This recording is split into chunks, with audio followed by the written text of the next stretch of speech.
దేశవ్యాప్తంగా మెడికల్ షాపుల బంద్ కొనసాగుతుంది. ఆన్లైన్లో మందులు విక్రయించే ఈ ఫార్మసీ సంస్థలపై అభ్యంతరాలు వ్యక్తం చేస్తూ all India organisation of chemistry druggist పిలుపుతో రీటైల్ షాపులు బంద్కు పిలుపునిచ్చాయి. అయితే అన్ని ప్రధాన ఫార్మసీ చైన్ షాపులు, ఆసుపత్రుల్లో ఉండే మెడికల్ స్టోర్లు, జన ఔషధీ కేంద్రాలు, అమృత్ ఫార్మసీ అవుట్లెట్స్ మాత్రం తెరిచి ఉండనున్నాయి.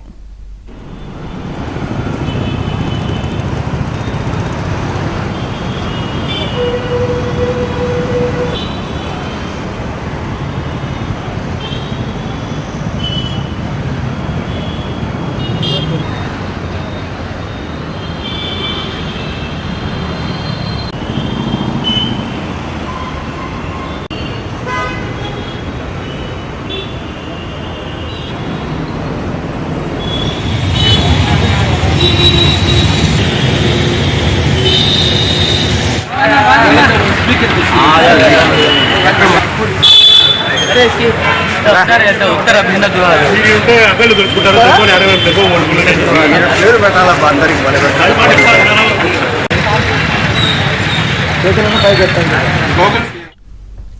దేశవ్యాప్తంగా మెడికల్ షాపుల బంద్ కొనసాగుతుంది. ఆన్లైన్లో మందులు విక్రయించే ఈ ఫార్మసీ సంస్థలపై అభ్యంతరాలు వ్యక్తం చేస్తూ all India organisation of chemistry druggist పిలుపుతో రీటైల్ షాపులు బంద్కు పిలుపునిచ్చాయి. అయితే అన్ని ప్రధాన ఫార్మసీ చైన్ షాపులు, ఆసుపత్రుల్లో ఉండే మెడికల్ స్టోర్లు, జన ఔషధి కేంద్రాలు, అమృత్ ఫార్మసీ అవుట్లెట్స్ మాత్రం తెరిచి ఉండనున్నాయి.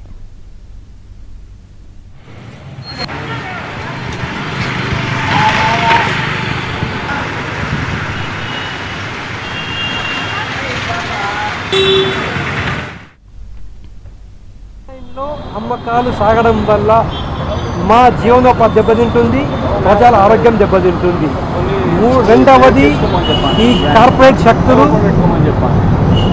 చైన్ షాప్స్ ఓపెన్ చేసి డీప్ డిస్కౌంట్స్ అంటే వాళ్ళ సొంత బ్రాండ్లు ఇంట్రడ్యూస్ చేసుకుంటూ అధిక డిస్కౌంట్ ఇస్తూ ప్రజల్ని మభ్యపెడుతున్నారు. కాబట్టి వీటిని దృష్టిలో పెట్టుకొని ప్రజల ఆరోగ్యం దృష్ట్యా, మా యొక్క జీవనోపాధి దృష్ట్యా ఈ బంద్ పిలుపునిచ్చాం.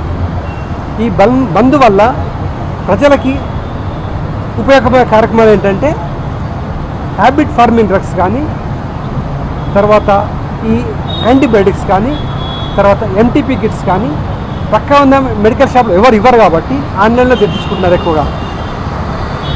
వీటి వల్ల అనర్థాలు జరుగుతున్నాయి కాబట్టి మేము ప్రజల పక్షాన బంద్కు పిలుపునిస్తున్నాం.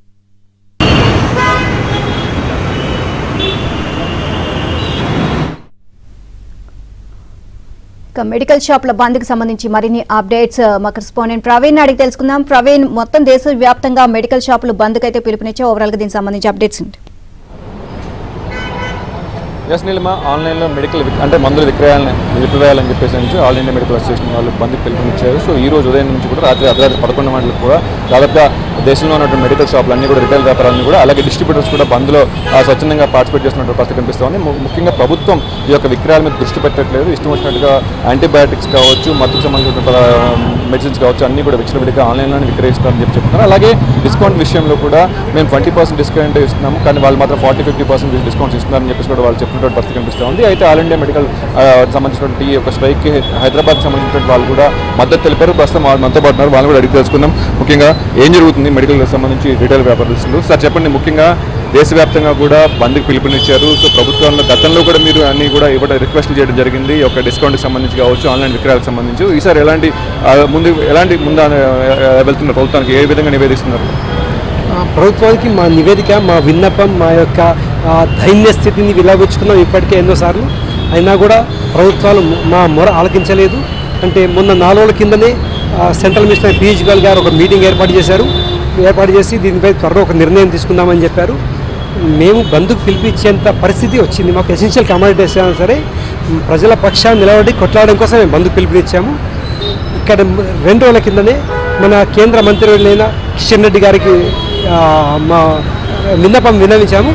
తను కూడా పొయ్యి అడవిలో ఉండి కూడా మా యొక్క సమస్యని చూసి ఒక 25 నిమిషాలు మాట్లాడి క్లియర్గా నాకు డాక్యుమెంటేషన్తో ఇవ్వండి అని చెప్పాడు. ఇది మీ యొక్క వ్యాపార సమస్య కాదు, కిషన్ రెడ్డి గారు స్వయంగా నా నోట్లో నుంచి ఇది జాతీయ సమస్యగా చూస్తున్నాం ఇది అని తను చెప్పి సెంట్రల్లో హెల్త్ మినిస్టర్తో మీటింగ్ ఏర్పాటు చేస్తాను, దీని గురించి మాట్లాడదాం, డీటెయిల్గా వెళ్దామని చెప్పారు. మాకు ఇద్దరు సెంట్రల్ మినిస్టర్ నుంచి ఒక హామీ లభించింది. తప్పకుండా ఈ ఆన్లైన్ ఫార్మసీలు మూసివేసే దిశగా మా అడుగులు పడుతున్నాయి. మేము చాలా సంతోషం వ్యక్తం చేస్తున్నాం. ఇవాళ ఒక్కరోజుతో బంద్ సరిపోతుంది అనుకుంటున్నాం. ఒకవేళ ఈ మీటింగ్స్ తదుపరి మీటింగ్స్ తర్వాత కూడా కొంత సమయం తర్వాత తదుపరి చర్యలు రాకపోతే, అంటే ఆన్లైన్ బంద్ అనేది లేకపోతే కఠిన చర్యలు కూడా కాదు, బంద్ ఉండాలని మా యొక్క ప్రధానమైన డిమాండ్. అంటే ఈ డిమాండ్కి సంబంధించి చూసుకున్నట్లయితే సార్, ముఖ్యంగా ఆన్లైన్లో ఉన్న డిస్కౌంట్స్ రిటైలర్స్ ఇవ్వలేరు. సో వాళ్ళు 50%, 40% పైగా డిస్కౌంట్స్ ఇస్తూ ఉంటారు. మెగా కంపెనీస్ అన్నీ కూడా ఒక మంత్ చేతిలోకి తీసుకున్నాయి, వాళ్ళు డెలివరీ ఇస్తూ ఉంటారు. కానీ మీరు మాత్రం ఇవ్వలేరు. సో ప్రజల్లో కూడా దీని మీద వ్యతిరేకత వచ్చే అవకాశం ఉంటుందా? ప్రజలకు ఏం చెప్తారు ఈ డిస్కౌంట్ వ్యత్యాసాల్లో? ప్రజలకి ఈ వ్యతిరేకత లేదు. ఇప్పటికే మాకు ప్రజలతో ఉన్న అవినాభావ సంబంధాలు, మమేకమై ఉంటాం. ప్రజలతో రోజు 15 గంటలు ప్రజలతో మధ్యలో ఉంటాము. ప్రతి కాలనీలో మెడికల్ షాప్స్ ఉంటాయి. ఆ ప్రతి ఇంటి నుంచి మెడికల్ షాపులతో ఒక లింక్ ఉంటుంది. ఎందుకంటే వాళ్ళు కూడా ఆన్లైన్లో తెప్పించుకున్నారు. తెప్పించుకున్న తర్వాత వాళ్ళ పెద్ద మనుషుల కోసం వాళ్ళు తెప్పిస్తే డబుల్ ప్రిస్క్రిప్షన్ అప్లోడ్ చేసి డబుల్ మెడిసిన్ వచ్చి రిటర్న్ పోలేక, ఆ మందులు పనిచేయక తిరిగి మా దగ్గరకు వచ్చే ఉదాహరణలు ఎన్నో ఉన్నాయి. 2, యువత మందులు అడిక్ట్ అయ్యి చేసుకుంటున్నారు. ఇంట్లో గమనించి ఈ మెడిసిన్ మీ దగ్గర తెచ్చుకున్నారు, వచ్చి మమ్మల్ని అడుగుతున్నారు. లేదు, ఇది ఆన్లైన్ ద్వారా వచ్చిన విషయం తెలుస్తుంది. ప్రజలకు క్లియర్ పిక్చర్ ఉంది. ఇది ఆన్లైన్ ద్వారా ఒరిగే ప్రయోజనం ఏమీ లేదు. కొంతమంది అధిక డిస్కౌంట్లకు ఆశపడి అదొక శాఖ చూపించి మమ్మల్ని బెదిరిస్తూ మీరు ఈ డిస్కౌంట్ ఇవ్వాలని బెదిరింపు ధోరణులు రావడం వల్ల గత్యంతరం పరిస్థితిలో మేము డిస్కౌంట్ బోర్డులు పెట్టాల్సిన పరిస్థితి వచ్చింది. ఈ ఆన్లైన్ బంద్ పెట్టినట్టయితే మాకు డిస్కౌంట్ బోర్డులు అవసరం లేదు. అంతేకాకుండా కార్పొరేట్ శక్తులు లేనటువంటి 2 ప్రధానమైన కార్పొరేట్ మెడికల్ షాప్స్ మన తెలంగాణలో, ఆంధ్రాలో 2 ప్రధానమైన కార్పొరేట్ శక్తులు ఉన్నాయి. ఒకటైతే పర్వాలేదు, వాళ్ళు డిస్కౌంట్ బోర్డు పెట్టకుండా నడిపిస్తుంటారు. ఇంకొక కార్పొరేట్ శక్తి ఉంది. ఇదైతే పూర్తిగా అనాలోచితంగా ఓన్లీ వ్యాపార ధోరణిలోనే వాళ్ళు ప్రయత్నిస్తున్నారు. ఇన్ని రోజులు డిస్కౌంట్ అందు పెట్టి ఆ తర్వాత ఇప్పుడు వాళ్ళ సొంత బ్రాండ్ ఇంట్రడ్యూస్ చేసి ఆ సొంత బ్రాండ్ మీద కూడా 20% ఇన్సెంటివ్ టు ఎంప్లాయీస్ ఇస్తారు. 40%, 50% డిస్కౌంట్ కస్టమర్కి ఇస్తున్నారు. వాళ్ళు డాక్టర్ ఎవరు ఈ మెడిసిన్ రాయరు.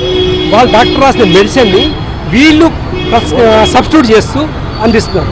ఇది యాక్చువల్లీ అకార్డింగ్ టు యాక్ట్ ప్రకారము మెడిసిన్ అనేది బ్రాండ్ నేమ్ సబ్స్టిట్యూట్ చేయడానికి వీలు లేదు.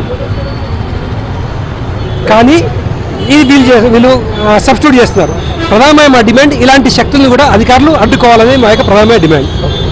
సో మొత్తానికైతే ఆన్లైన్ మెడిసిన్స్ విక్రయాలకు సంబంధించి విషయంలో కావచ్చు, అలాగే డిస్కౌంట్ల విషయంలో భారీ వ్యత్యాసాలు ఉన్నాయి. అలాగే కరోనా టైంలో ఇచ్చినటువంటి జీవో నెంబర్ ఏదైతే ఉందో ఆ జీవో నెంబర్ రద్దు చేయాలని చెప్పేసి కూడా వీళ్ళు కోరుతున్నటువంటి పరిస్థితి కనిపిస్తూ ఉంది. ఇప్పటికే సెంట్రల్ మినిస్టర్స్తో కూడా మేము మా యొక్క ప్రతినిధులు మాట్లాడారు. సో ప్రభుత్వం కూడా వీటిని దృష్టి సారిస్తుందని చెప్పేసి గతంలో ఎన్నోసార్లు నివేదికలు ఇచ్చాము. ఈసారి నివేదికతో ప్రభుత్వం పట్టించుకుంటుంది మా యొక్క గోడు అని చెప్పేసి కూడా వీళ్ళు వెలుగుతున్న పరిస్థితి కనిపిస్తూ ఉంది. అయితే ఈ ఒక్కరోజు మాత్రమే దేశవ్యాప్తంగా మెడికల్ షాప్స్ బంద్ ఉన్నాయి. అలాగే ఎమర్జెన్సీకి సంబంధించిన మెడిసిన్స్ ఏమైనా ఉంటే మాత్రం హాస్పిటల్స్ కాంపౌండ్స్లో ఉన్నటువంటి మెడికల్ షాప్స్ మాత్రం ఓపెన్గా ఉంటాయని చెప్పి కూడా చెప్తున్నటువంటి పరిస్థితి అయితే కనిపిస్తూ ఉంది.